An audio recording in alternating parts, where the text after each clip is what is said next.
I wanted to put a real stock on an animal. That was a huge measure of success for me. I finally got my buck on our last real day of hunting. And now let me tell you guys, Mason is insane. We'll be cruising along full speed in the Rangers, getting to the spot where we're going to get out. And all of a sudden out of nowhere, he's like, oh, look, there's deer on that hill. Oh, look, there's a bunch of antelope over there. The muffler had basically come completely detached. We had to stuff our ears with earplugs, with toilet paper as earplugs. You can skin them really quick and easy, and you can do them up just like a cassette of chicken wings. So you get a good group of jackrabbits or cottontails, you can have yourself a good old Super Bowl party. I knew this to an extent, but I didn't know how far it would take me. The difference between theoretical and practical knowledge. Giant bucks are freaking awesome. They're beautiful. But you know what? I would not trade this first buck for anything in the world. Y'all ready for your dose of flyover state spirit? Straight from the concrete jungle? Well, put down your latte and pull on your boots. It's time for Living Country in the City. Hey, y'all. Welcome to episode 82 of Living Country in the City. I am coming at you solo, somewhere in between the cities of Durango and Fairplay, Colorado. As y'all know, I have been out for the past several weeks in Arizona hunting antelope and mule deer with my good buddies from Hunt 3A. And, you know, I wanted to take a little bit of this time to just do a quick episode, something a little different, and reflect a little bit on the hunt and talk about some of my thoughts. You know, this one may not be as valuable to some of you experienced hunters, but you never know what you will come across in this episode, so who knows where my ramblings will take me. Just wanted to really quick say thank you to the fine folks over at Sawyer Products. They are huge supporters of the podcast, have been for quite a while now. And one of the things about this trip is I have been using Sawyer products on every turn, whether it's their bug spray, their sunscreen, their first aid. I have relied on their products this entire trip, and heading off to go elk hunt right now. I'm excited to use even more, pulling out this gravity filtration system and a lot of the water filtration, definitely slathering on that bug spray because it has been gross and warm. So the bugs have been out in force. But make sure y'all check out Sawyer Products. That's Sawyer.com. Give them a look. Go check out some of the products. They are designed for the outdoorsman in mind. All this stuff is scent-free. Not that you're not probably already stinky from spending days in the backcountry, but why add additional smell to the equation? Anyway, getting back to the episode. Like I said, spent the past 3-4, I lose count weeks, out in Arizona. You know, I just want to start, I can't say enough of a thank you to the guys with Hunt 3A. Josh, Mason, Jeremy, RJ, you know, even Joe and Paul Rippey, you know, all these guys that I've spent the last several weeks learning from, that have been giving me advice, guiding me through stuff. I've said it a few times already, but in the past 3 or so weeks, I have gotten more practical experience and knowledge about hunting than in all the time of reading books and watching videos and, you know, even recording this podcast, all combined. It's amazing the difference, and I knew this to an extent, but I didn't know how far it would take me. The difference between theoretical and practical knowledge. I mean, I study constantly. I talk with some of the most interesting and knowledgeable people in the industry, but nothing is going to replace sitting down with someone who has that experience and glassing with them, or having them take you on a stalk, or watching them go on a stalk. Seeing, you know, when on that stalk they pull their arrow out of their quiver. seeing how they walk on crunchy leaves or rocks. Even just watching when they draw their bow when the animal's walking by or when it's facing a certain direction, when they move. There's so many little things that just you don't get from reading. You can read all these things, but it just does not sink in until you see it done, until you do it yourself. And maybe that's just me. Maybe that's just the type of learner I am. Going back to my junior high learning styles class, I am what's called a tactile kinesthetic learner, meaning, I don't necessarily learn from people telling me what to do. I don't even learn as much from watching them do it. I learn mostly from doing things myself and getting hands-on with them. And it's just amazing watching myself from the beginning of the week to the very end of it. Take glassing, for example. Watching how quickly I could pick something up when somebody else spotted it. How quickly I could pick out those unique landmarks to point someone to a spot that I was checking out in the glass. And it was really exciting to see that improvement. And as a new hunter, any improvement is super exciting.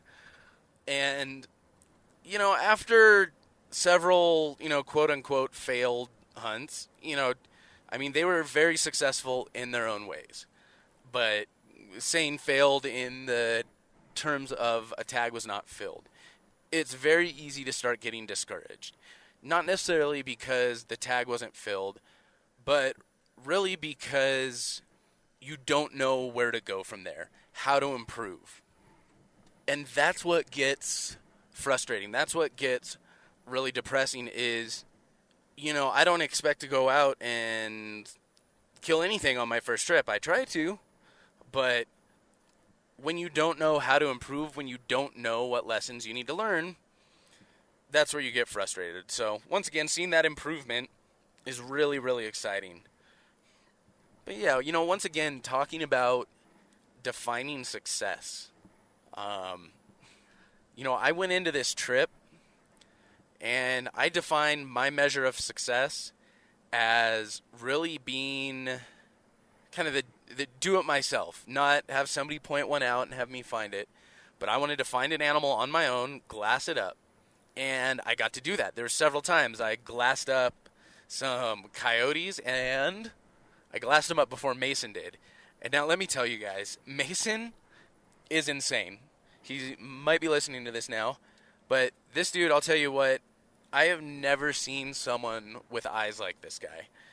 We'll be cruising along full speed in the Rangers, getting to the spot where we're going to get out, set up, start glassing. And all of a sudden, out of nowhere, he's like, oh, look, there's a deer on that hill. Oh, look, there's a bunch of antelope over there. And we're all, straining to see where, and maybe someone will see it, but most of the time, we're all pulling out all our glass and trying to scan for what the heck he just saw. And we'll look, and it'll be all that's visible is, an ear flickering from the shadows under a tree. And dude saw that with his naked eye. And he's quick on the draw, too. He's almost always the first one to spot something. So suffice to say, the few times that I actually glassed something up or saw something before Mason did, I take a lot of pride in that.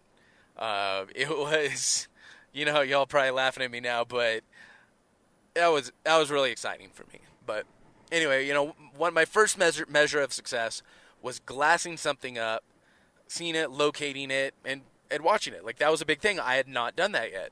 Short of a couple of birds and a jackrabbit, I had not really glassed up any deer, anything like that. Now, my other measure of success is I wanted to put a real stock on an animal. Not I walk out and they immediately blow out. Not one of these half-hearted stalks, but I wanted to put a real stock on a deer to the point where I feel like I may not draw back, but I feel like I'm in shooting range where I actually have a chance at drawing back and taking a shot at this deer. And, we focused mostly, the first week we focused mainly on Mason's antelope, but every so often, we'd be going from one spot to another, and we'd come across a few really good-looking deer. We'd see them up on a slope or across a drainage or whatever, and if we weren't in a rush to get to a certain spot, we'd hop out and they'd get set up and keep glass on them, and Mason would kind of show me and take me on a stalk. He would show me what to do, like kind of where to go, when to be aggressive, when to hold back, and that was, I remember the first real good stalk that I got to put on a deer, and it was probably an hour-long stalk, something like that. They were keeping us, they were moving around. I don't think they were really aware of us. They knew something was going on, and so they were kind of keeping us at about 90 to 100 yards, right around that 95-yard mark. And, we'd keep moving. We'd be a little bit aggressive to try and catch ground on them, but then they'd wander away. And finally we got in within 60 yards on a button buck and a spike, and this spike is like through this gap in the trees, and we were ranging it, and the trees were at about 20 yards, and so I was kind of having to see, well, would I be able to make it through that gap with the arc of my arrow, and I just really didn't feel like I had a good shot at that deer's vitals. But there's a button buck at 60, maybe 65 yards broadside. And I was able to draw on that buck, and I released a shot. That was so exciting. I'm not sure what happened. I may have grabbed my bow. I think I was just honestly aiming a bit too low and kind of pulled my shot down. But, that was it for me. That was, in the first, I can't remember if that was the first or second week or not, but really from that point on, I had a successful hunt. And, as I've said before, everything else was icing on the cake. And, I made the joke a couple podcasts ago about, who likes eating cake without icing. But really, I was content. That was so exciting for me. And I got to make several more stalks. I loosed a couple more arrows.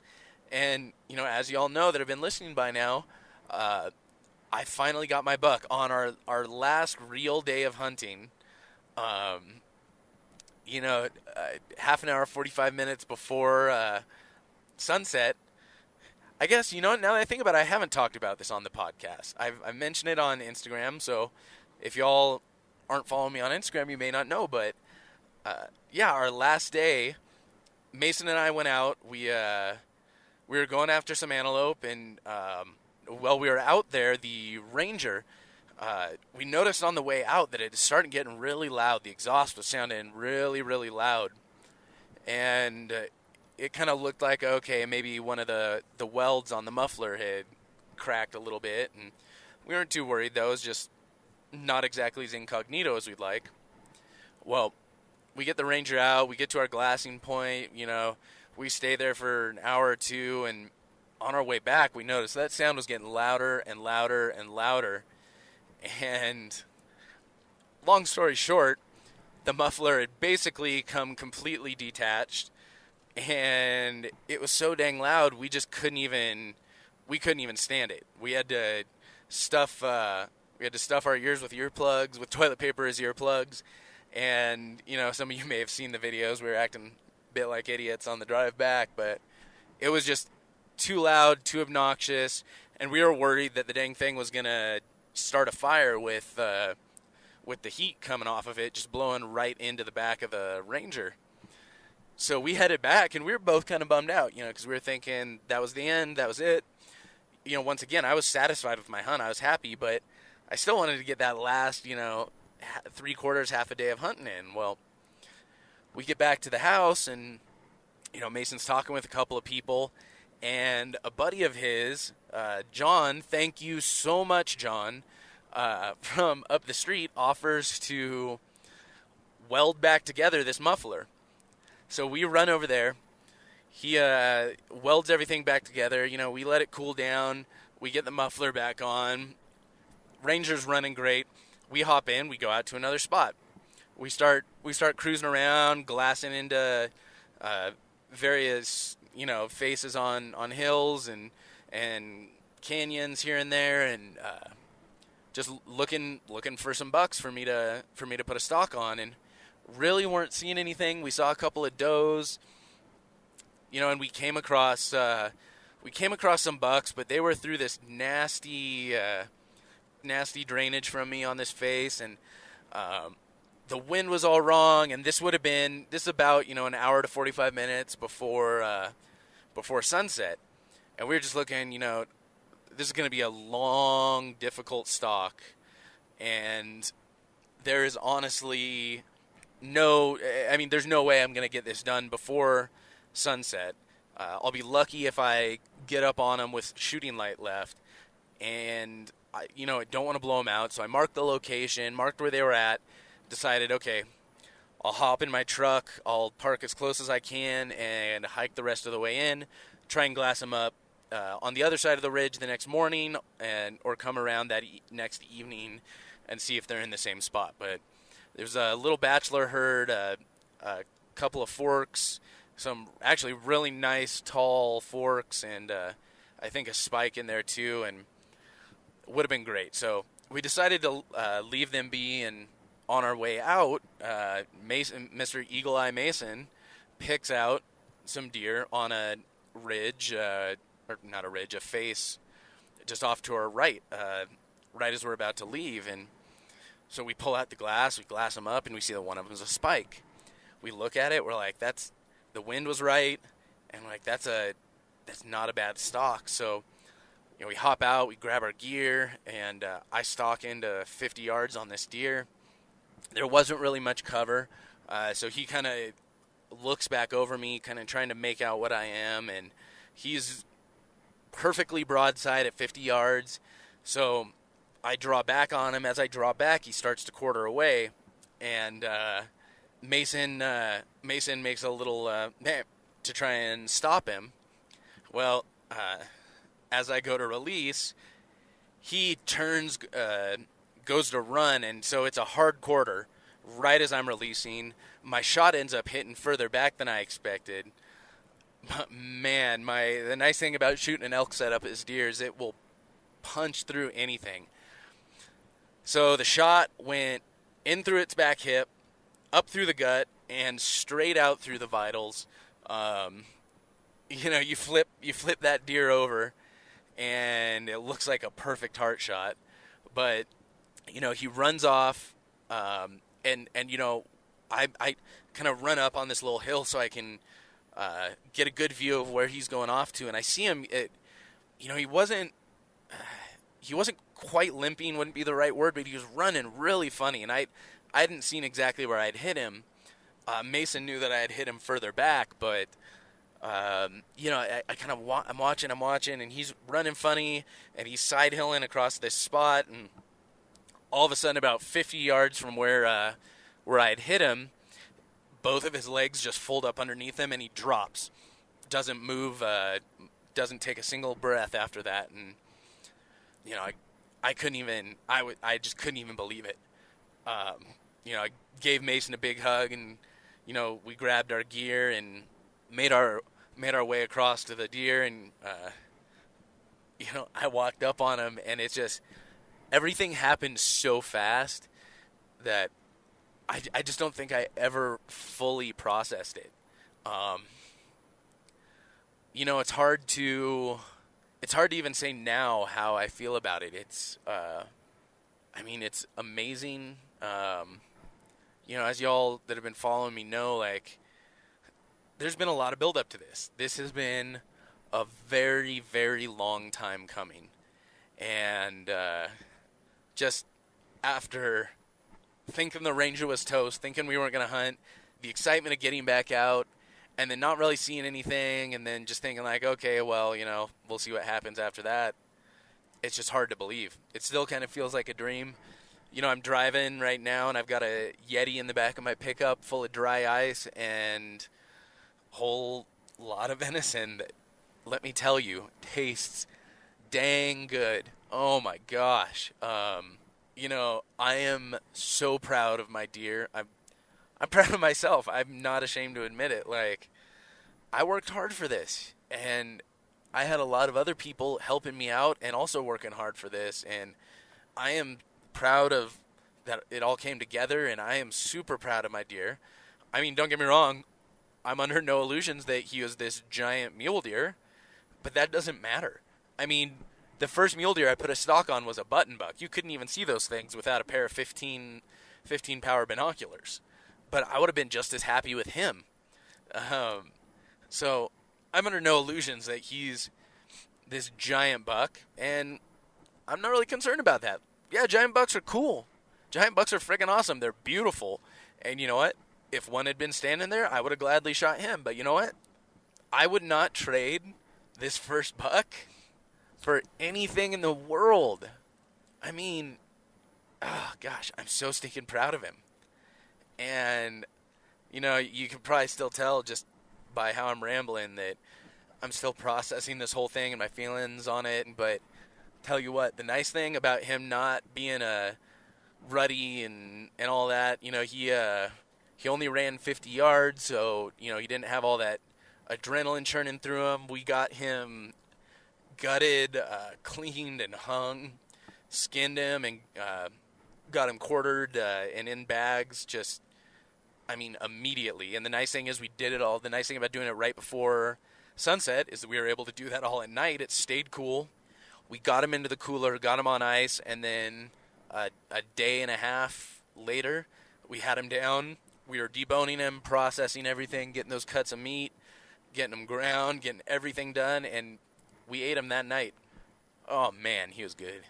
And I am looking forward to eating quite a bit more of that deer, I'll tell you what. Now, you know, I'm talking about all that deer meat that's in my Yeti in the back of the truck right now. There's one other thing that's sitting back in there, and I guess the story I skipped over in my excitement to talk about my deer was that my deer wasn't my first kill. We were, like I said, we were hunting really hard, and you hunt that hard for days and days and days in a row. You know, you're getting up at 3 o'clock in the morning to get way out there before sunrise. It's exhausting. You know, you're out till who knows how long. You're getting anywhere between 4 and 6 hours of sleep a night at most, and it's a struggle. It is, without a doubt, a pretty big struggle. And I driving by and thought that was a dog in someone's yard, and it was a deer. Really, really small deer. Thought it was a big dog. Anyway, gosh, I love being out of LA, if you can't tell. But yeah, so it's a struggle when you are forced to be just nonstop focused. So sometimes you gotta take a brain break. For Josh and Kathleen, you know, you need to be on brain rest. It's an inside joke, folks. They'll laugh, trust me.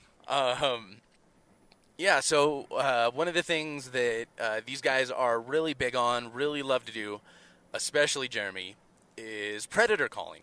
Now, you know, I won't get too much into it here. You know, I made a long post about it on Instagram, but, you know, I know a lot of people disagree with predator calling or don't understand it.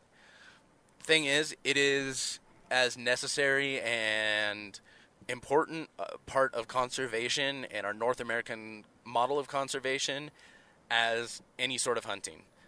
Food is great. Food is very important byproduct of hunting that is a great reward for a hunt. And I know that's the main reason that a lot of people hunt, or at least that's the reason they say they hunt. You know, I always take that with a bit of a grain of salt. Just like, say, when I hunt, I'm contributing to conservation. Well, yeah, that's true, but that's also not the only reason I do it. That's an important reason and really makes me feel good about what I'm doing. But anyway, I digress. Predator hunting helps balance populations. You know, it helps keep other populations safe. It, you know, helps ensure that the coyotes or foxes or, you know, whatever these animals happen to be that we're hunting, and it is still managed by wildlife biologists.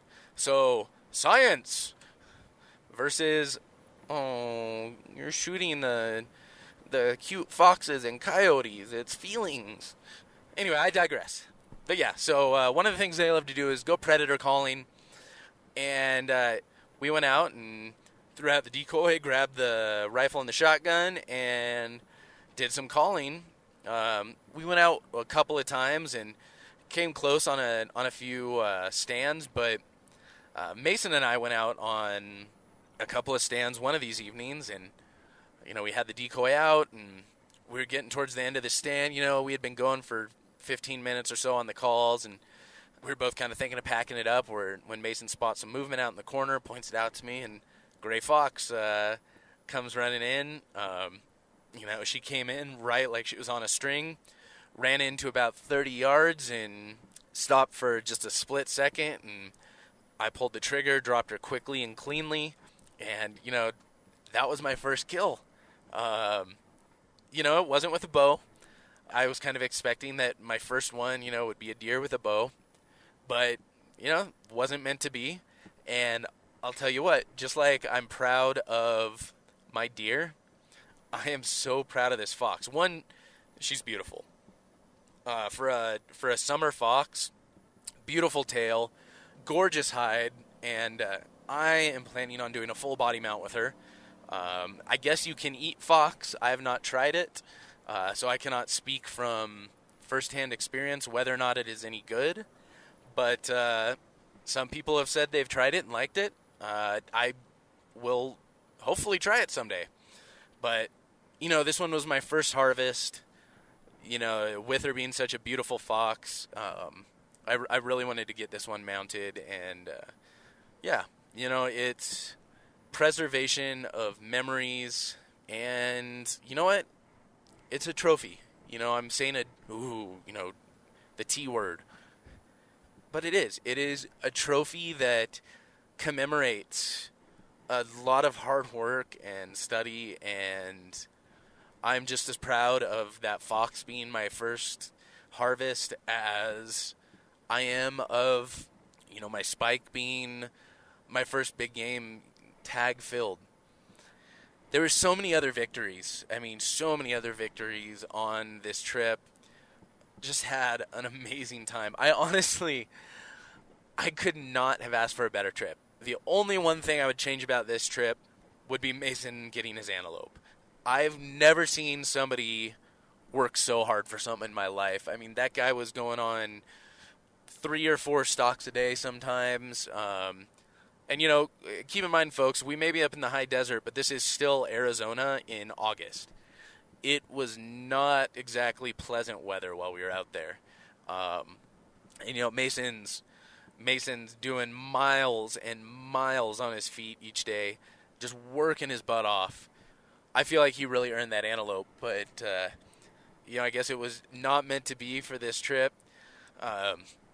He's sworn off, quote-unquote, archery antelope, but we've talked about it, and yeah, he's totally putting in again. But it's a hard hunt. I would have loved to see him fill that tag. He came real close a couple of times, but that's his story to tell for sure. But yeah, so that's the one thing I would have changed about this trip. There's so many other victories. I got a cottontail with my bow. That was a fun little harvest, and for those asking, cottontails and jackrabbits, you skin them. You can skin them really quick and easy.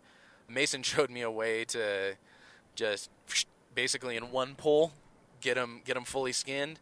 But if you skin them, gut them, and quarter them, you can do those quarters. They look a lot like chicken wings, and you can do them up just like a cassette of chicken wings. So you get a good group of jackrabbits or cottontails. You can have yourself a good old Super Bowl party. Anyway, but yeah, I got a cottontail. I'm actually looking at his tail right now. Got it sitting on my dash. You guys, if you've been listening to the podcast, you've already heard about the snake. That was a huge victory for me. For those of y'all that don't know, I'll give you the short version, or you can listen to episode 80 with the Hunt 3A guys. I do not do well with snakes at all, any snakes, but especially rattlers just absolutely terrify me. I mean, they just scared the ever-living crap out of me. And we were coming back from one of the stands predator calling and came across a rattler, and Mason dispatched it with his shotgun, and I had to summon up quite a bit of courage to touch it and then actually pick it up. Because I'll tell you what, those things keep moving for hours after they're dead. And they will, without a head, they will try and strike you with the dang nub. It's all nerves, there's no, it's not like spiteful that you killed it or anything. But, it was freaky. Hopefully, in the next week or so, I keep trying to do it, but I haven't had time. I'll be releasing an episode on actually skinning those, mounting the skin, and grilling up the meat. It was a nice, big, fat rattler. It didn't have any parasites, so we skinned him and grilled him up, and he tasted good. It was definitely an interesting texture. Kind of reminded me of a tough fish kind of texture, but the taste was very much uniquely its own. But yeah, full of victories. We went out, took another break, and went out one evening. A few of us to some ponds up outside of the town, and we did a little fishing for bluegill, and mostly we just, it was just a nice, fun, relaxing time. Unfortunately, we forgot the beer. Come on. It's just, we must have been brain dead from hunting all day, but yeah, we went in and pretty much just sat there jack-pulling bluegill for a couple hours with hot dogs. That was fun. I could, I tell you what, I could do that all day if I had a few beers with me, and nothing really beats a good, relaxing day of fishing or hunting, But yeah, this trip was uncountably more successful than I ever thought it could be, ever expected it to be. I wish you guys could see how big I'm grinning right now just talking about it.